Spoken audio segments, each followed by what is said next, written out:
인간은 왜 태어났을까? 아무도 말해주지 않은 진짜 이유. 우리는 태어나서 살아가고 있습니다. 하지만 한 번쯤 이런 질문을 해본 적이 있을 것입니다. 나는 왜 태어났을까? 이 삶의 의미는 무엇일까?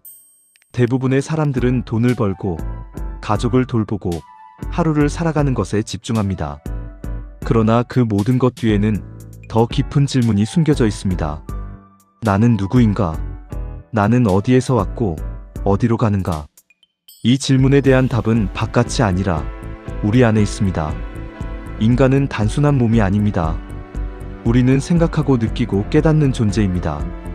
그리고 그 중심에는 의식이 있습니다. 의식은 단순히 생각하는 능력이 아닙니다. 그것은 우리가 존재하는 방식 그 자체입니다. 하지만 대부분의 사람들은 낮은 수준의 의식 속에서 살아갑니다. 두려움, 욕심, 불안, 비교 속에서 하루하루를 보냅니다. 이 상태에서는 세상이 힘들고 복잡하게 느껴질 수밖에 없습니다. 그렇다면 어떻게 해야 할까요? 답은 의식을 확장하는 것입니다. 의식이 확장되면 같은 세상도 다르게 보이기 시작합니다.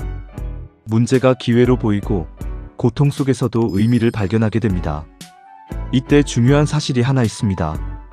우리가 보고 듣고 느끼는 모든 것은 완전한 진실이 아니라는 것입니다. 우리의 오감은 제한되어 있습니다. 눈으로 보는 것, 귀로 듣는 것, 모두 해석된 정보일 뿐입니다. 진짜 현실은 그 너머에 있습니다. 그래서 우리는 내면을 바라봐야 합니다. 내면에는 우리의 생각, 감정, 기억, 그리고 무의식이 존재합니다. 그리고 놀랍게도 외부에서 일어나는 일들은 이 내면의 반영입니다. 삶이 힘들다면 세상이 문제가 아니라 내 안을 들여다봐야 할 이유가 바로 여기에 있습니다. 또 하나 중요한 사실이 있습니다. 모든 것은 연결되어 있습니다. 우주와 인간은 따로 존재하지 않습니다. 큰 것과 작은 것은 같은 법칙으로 움직입니다. 위와 같이 아래도 그러하다라는 말처럼 우주의 원리는 우리 안에도 그대로 담겨 있습니다. 그래서 인간은 특별한 존재입니다. 우리는 단순히 살아가는 존재가 아니라 스스로를 깨닫기 위해 존재합니다. 삶의 목적은 단순한 생존이 아닙니다. 자기 자신을 이해하고 성장하는 것입니다. 때로는 고통이 찾아옵니다. 실패와 좌절도 경험합니다. 하지만 그것은 벌이 아니라 과정입니다.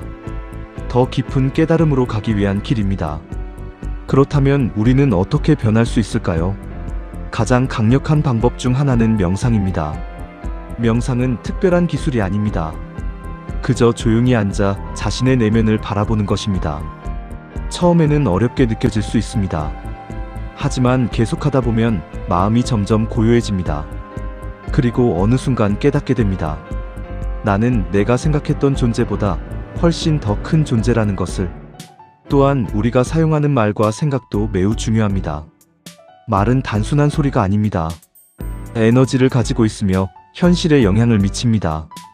부정적인 말을 반복하면 삶도 그 방향으로 흘러갑니다. 반대로 긍정적인 생각과 말은 삶을 바꿉니다. 결국 우리의 현실은 우리의 내면에서 시작됩니다.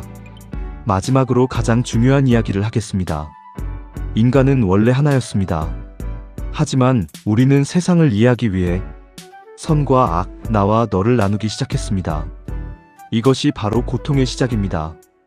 그러나 의식이 성장하면 이 모든 분리가 사라집니다. 그리고 깨닫게 됩니다. 모든 것은 하나라는 사실을. 이 깨달음에 도달하면 더 이상 두려움에 지배되지 않습니다. 삶은 더 이상 버텨야 하는 것이 아니라 이해하고 경험하는 여정이 됩니다. 지금 이 순간에도 당신은 그 여정 위에 있습니다. 그리고 그 끝은 어딘가가 아니라 바로 당신 자신입니다.